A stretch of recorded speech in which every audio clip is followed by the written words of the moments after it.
And welcome back to Game Escape. Next up for you, we're going to be taking a look at Namco X Capcom from 2005.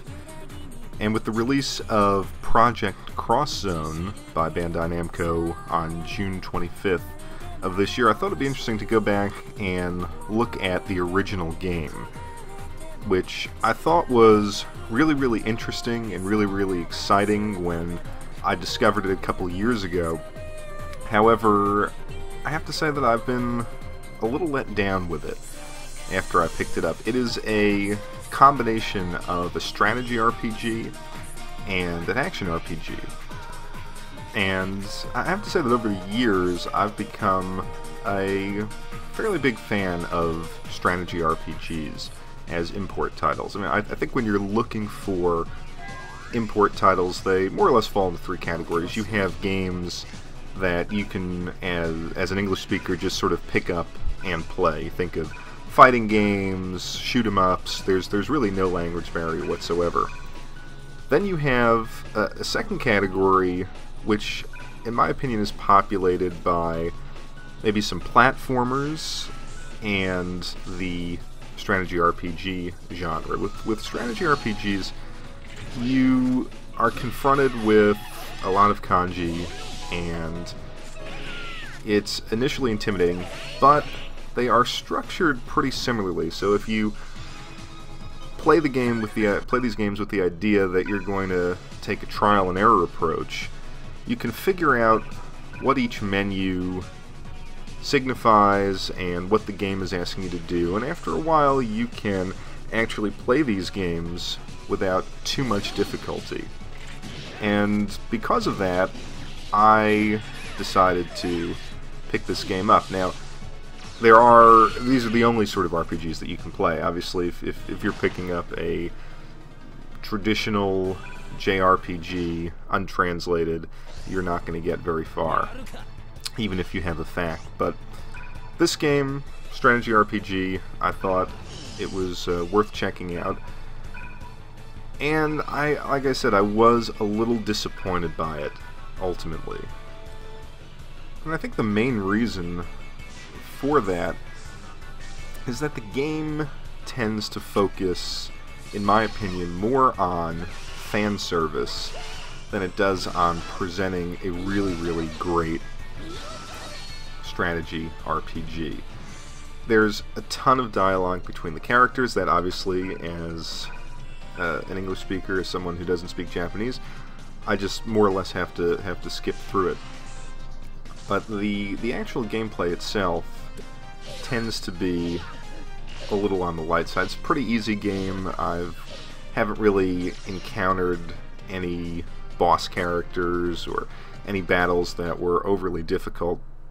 The basic strategy here is to chain together combos, and you do that. You engage in an attack, you select an attack that requires so many action points, and once you're in the attack screen, you just have to press up, down, left, right, and circle in the correct combination, and you get these aerial hits. You try to juggle the enemy in the air, and if you do this, if you selected the right attack and you time it right, you can basically knock off most enemies in one attack. And if you're successful in doing this throughout the course of a battle, you can get some bonuses, you can get some extra experience, money, items, but that tends to be the bulk of the system as far as I can tell. I mean, let me know if I'm missing something due to my lack of Japanese language skills.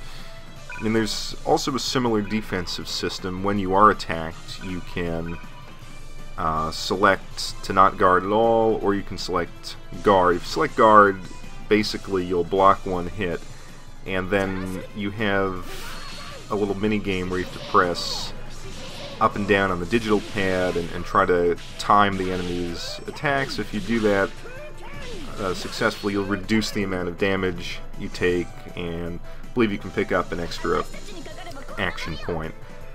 And that is basically the system. There's some items that allow you to heal and get an extra move, but again, it's not terribly challenging. Now, throughout the course of a given battle, and the battles occur on what I'll call quasi 3D stages. They tend to be static, but you can rotate them to get a better view. You'll be encountered by tons of enemies, and when the odds seem impossible, a new pair of characters will show up and you can control them, and they tend to land on the map in a pretty fortuitous position, so you can take out enemies that it would take you a little while to get to. And, you know, these enemies that you're battling are not terribly interesting. Some of them are just sort of nondescript colored blobs, foot soldiers, things like that. And it's very repetitive. The battles are long, but these enemy types really don't change. Sometimes you get a boss character that'll be familiar from a Capcom or Namco series, but it's time consuming, and there's just not a lot of variety. Now, again, there's a lot of dialogue. Perhaps this is a really intricate story, and fans of the series, were they able to read it, would be drawn in, but absent that, it is just very, each stage is very similar, each enemy is very similar. Now, this is a shame, because there is a certain degree of charm to this game. It has a great soundtrack, it's fun to see this mashup of familiar characters from so many different Capcom and Namco games, and it's a game that, when I picked it up, I really wanted to like, and I've tried to get into it. Ultimately, though, it's one of those games that I pick up every now and then, play through a level, and put it down, but the experience with this one has not soured me at all on picking up Project Cross Zone, because I want to see how this concept is fully developed, and to do that, I need to be able to read and understand everything in the game. I'm hoping it has an engaging story. I'm hoping it builds on the mechanics of Namco X Capcom.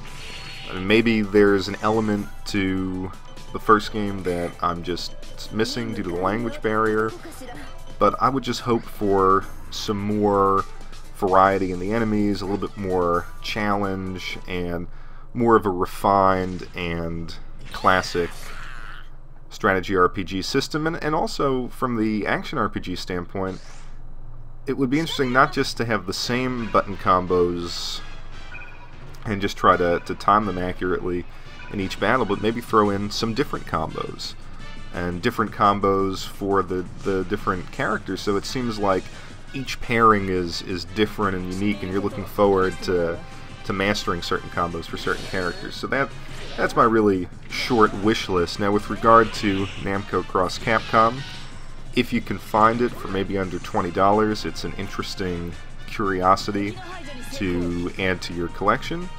Obviously, if you speak Japanese, you might get more out of it than I have, but I would say that at a price point over $20, it really isn't worth it. There are other strategy RPG series out there that will give you much more enjoyment than this one. So again, correct me if I'm wrong, correct me, leave a comment if I've missed something, or if there's something about this game I should reconsider, and thanks for watching.